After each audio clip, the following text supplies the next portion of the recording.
बोलिए, सुन रहे हैं शंभू जी। जी सर, मैं डुमरांव विधानसभा क्षेत्र के चोंगाई प्रखंड के मनपा गांव से बोल रहा हूं। सरकार कहती है कि कोई कमाने बाहर जाता है तो उसे रोक देंगे क्या? तो कम से कम यहाँ के बैंक बिहार के लोगों को कर्ज दे ताकि हम अपना बिजनेस लगा सकें। अब पैसा देंगे नहीं तो हम बाहर नहीं जाएंगे तो क्या करेंगे सर? शंभू जी, जहां तक मुझे याद है, आप तो कैंप में आप एक बार आए हैं, आपसे मेरी जी मुलाकात भी हुई है। जी आपसे जी थोड़ी जी बहुत चर्चा भी हुई है। जी और जहां तक रोजगार का बिहार में सवाल है, मैं ये कह रहा हूं कि एक साल के अंदर बिहार से बाहर गए हुए लोगों को वापस बुलाकर यहाँ रोजगार दिया जा सकता है। कई लोग ये सवाल पूछते भी हैं कि ये कैसे संभव है। तो बिल्कुल ये संभव है, क्योंकि रोजगार के लिए सरकारी नौकरी उपाय नहीं है। रोजगार के लिए दो चीजों की जरूरत है। एक, शिक्षा स्लैश स्किल्स, और दूसरा, पूंजी। अगर आप उदाहरण के तौर पर समझिए कि आपको बाल काटने की कला आती है, बाल काटने आपको आता है। अगर आपके पास पूंजी हो, 50,000 1 लाख रुपया बैंक से कर्ज मिल जाए, या घर का पूंजी हो, तो आप सैलून चलाएंगे, उसमें 4 लोगों को नौकरी भी देंगे और स्वरोजगार के तहत अपने परिवार का भरण पोषण भी कर पाएंगे। लेकिन अगर आपके पास वो पैसा न हो, तो वही स्किल रहते हुए भी आप किसी शहर में जाकर किसी के यहाँ नौकरी करेंगे, मजदूरी करेंगे, बाल काटेंगे। तो ये जो व्यवस्था बिहार में रोजगार की जो समस्या है, उसकी एक वजह है पूंजी की अनुपलब्धता। जो बात आप बता रहे हैं शंभू जी, पूंजी, आप सबको, जो लोग भी सत्र में जुड़े हुए हैं, आप इस बात को समझिए कि पूंजी आता कहां से है। पूंजी दो जगहों से आता है। जो पैसा आप कमाते हैं, खर्च के बाद जो पैसा बचता है, वो आपकी पूंजी हुई। या फिर पूंजी का दूसरा स्रोत है बैंक, जहां पर लोग समाज के जो पैसा बचाते हैं वो जाकर बैंक में रखते हैं, और बैंक उन लोगों को पूंजी या कर्ज देता है जो कि बिजनेस करना चाहते हैं, रोजगार करना चाहते हैं। तो जो पहला साधन है अपने बचत का पैसा, वो बिहार में, चूंकि प्रति व्यक्ति आय, हम लोग बहुत गरीब राज्य हैं, प्रति व्यक्ति आय बिहार में 35,000 रुपए है। जो लोग भी यहाँ जुड़े हुए हैं, आपकी जानकारी के लिए, देश में प्रति व्यक्ति आय है 1,35,000, और बिहार में प्रति व्यक्ति आय है 35,000 रुपया। तो स्वाभाविक तौर पर इस महंगाई के जमाने में अगर आप 35,000 रुपए औसत आमदनी वाले राज्य हैं, तो ज्यादातर लोगों के पास इतना पैसा नहीं है कि वो खुद की पूंजी लगा सकें। तो दूसरा रास्ता बच गया बैंक का। बैंकों से अगर पैसा आपको ऋण मिलता, तो आप कुछ ना कुछ रोजगार कर पाते।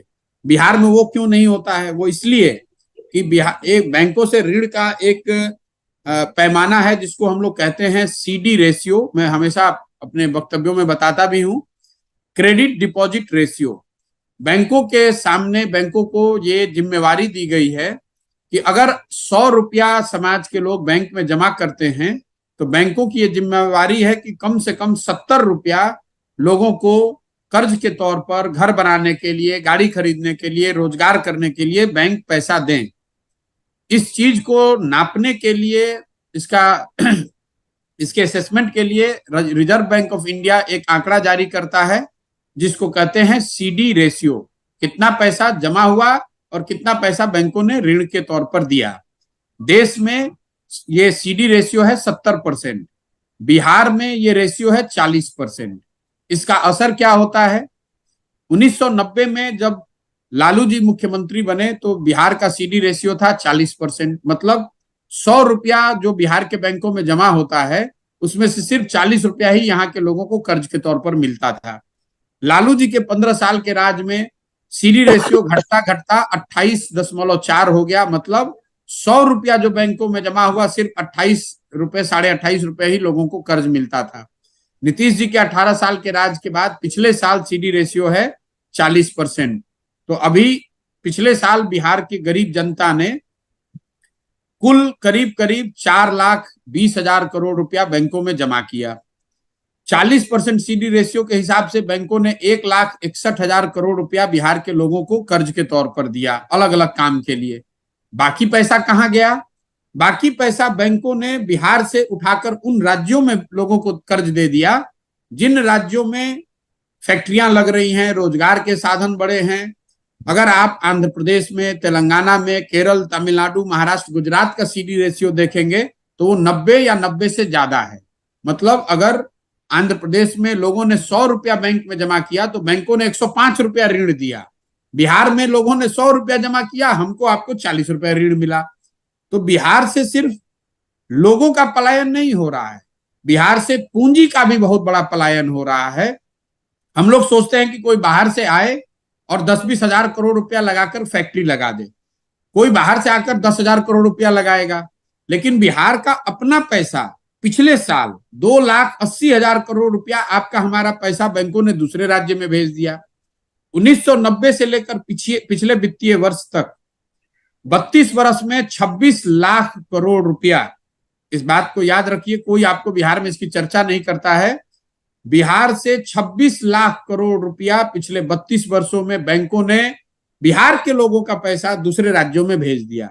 आप अंदाजा लगाइए, ये 26 लाख करोड़ रुपया अगर बिहार के लोगों को कर्ज के तौर पर मिला होता तो कितने ज्यादा लोगों ने यहाँ पर घर बनाया होता, कितने ज्यादा लोगों ने गाड़ियां खरीदी होती, कितने ज्यादा लोगों ने स्वरोजगार के कुछ ना कुछ काम किए होते। अगर आप यहाँ घर बनाएंगे तो उसमें लेबर, उसमें काम करने वाले लोग बिहार के होते। तो सबसे बड़ी जो मैं बात कहता हूं कि साल भर में इसको रिवर्स किया जा सकता है, वो इसलिए कि बैंकों को अगर जो उनकी वैधानिक जिम्मेवारी है कि 70% लोन आप बिहार के लोगों को दीजिए, सिर्फ ये इंश्योर करा दिया जाए तो बिहार में हर साल 2 से 2.5 लाख करोड़ रुपया अलग से इन्वेस्ट होने लगेगा, निवेश होने लगेगा। और ऐसा नहीं है कि बैंकों की ये कोई मनमर्जी है, ये संवैधानिक उनकी जिम्मेवारी है। राज्य के स्तर पर एक कमिटी होती है जिसके मुखिया मुख्यमंत्री हैं, जिसमें सारे बैंक को ये रिपोर्ट करना होता है कि कितना पैसा उनके यहाँ जमा हुआ और कितना पैसा उन्होंने कर्ज दिया।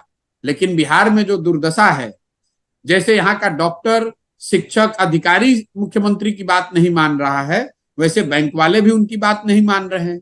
मुख्यमंत्री जाते हैं, भाषण देते हैं कि भैया CD रेशियो सुधारिए, बैंक वाले वही ढाक का 3 पात। तो जब तक बिहार में पढ़ाई और पूंजी इन दोनों का समायोजन नहीं किया जाएगा तब तक हम लोग की बेरोजगारी और पलायन खत्म नहीं हो सकती है। लेकिन अगर यहाँ शिक्षा में सुधार लाया जाए और लोगों को पूंजी उपलब्ध कराई जाए तो बिहार में लोग इतने मेहनती हैं कि आप देखेंगे कि साल भर के अंदर ये पूरा पलायन का चीज रिवर्स किया जा सकता है। यहाँ पर ये व्यवस्था बनाई जा सकती है ताकि सबको नौकरी तो नहीं मिलेगी, लेकिन लोगों को 10,000 12,000 रुपए के रोजगार के लिए, मजदूरी के लिए अपना घर परिवार छोड़कर बाहर नहीं जाना पड़ेगा।